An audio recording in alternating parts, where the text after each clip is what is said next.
This is the documented record of Michael Glenn Chambers. Michael Glenn Chambers was 70 years old when he was last seen on March 10th, 2017, in Quinlan, Texas, in Hunt County. According to reporting at the time, he left his home that morning and told family members he was going to walk to a nearby Walmart. He did not return. What follows is not theory. It is what has been publicly reported, what has been documented, and what the timeline shows.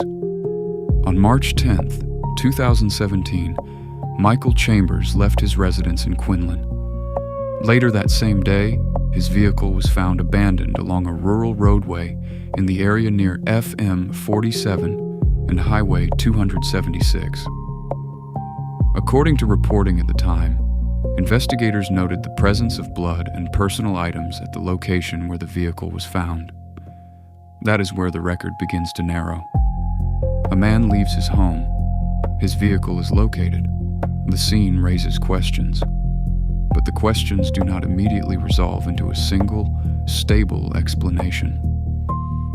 At that point, the case was treated as a suspicious disappearance. Not a confirmed homicide, not a confirmed accident, not a confirmed act of self-harm. A disappearance with conditions that did not settle. As time passed, the case remained open. It drew attention, locally, regionally, and eventually beyond the county. People looked at the same set of facts, the same timeline, the same scene, and reached different conclusions. Not because the facts changed, because the facts never fully stabilized. This is where the case becomes something else. Not just a disappearance, a field of interpretation.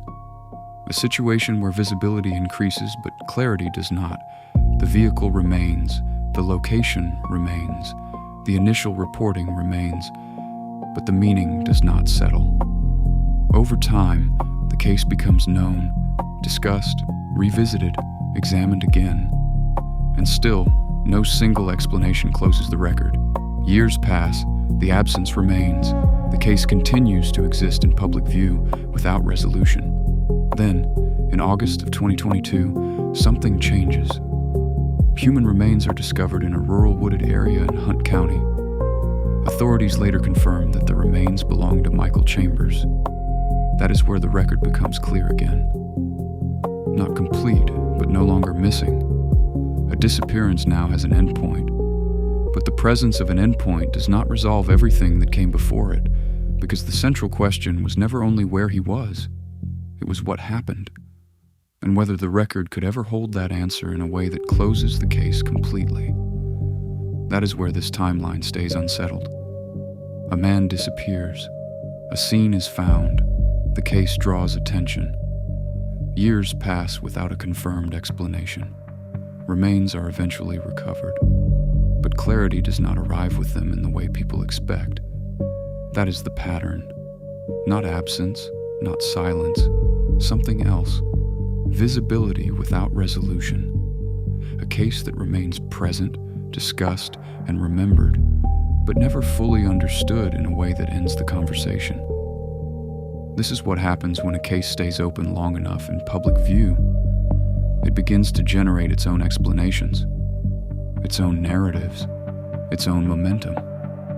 Not because the record is complete, because it is not, but because people attempt to fill the space where completion should be.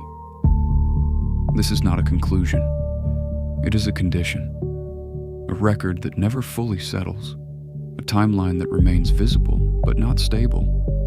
Some cases disappear, some cases remain open, and some cases stay just clear enough to be seen, but never clear enough to be understood. My name is Cass Wakefield, and this is the Hunt County Signal. If there is a case, a record, or a timeline in Hunt County that has never sat right with you, leave it in the comments. Because around here, not every story resolves. Some of them just stay in the air.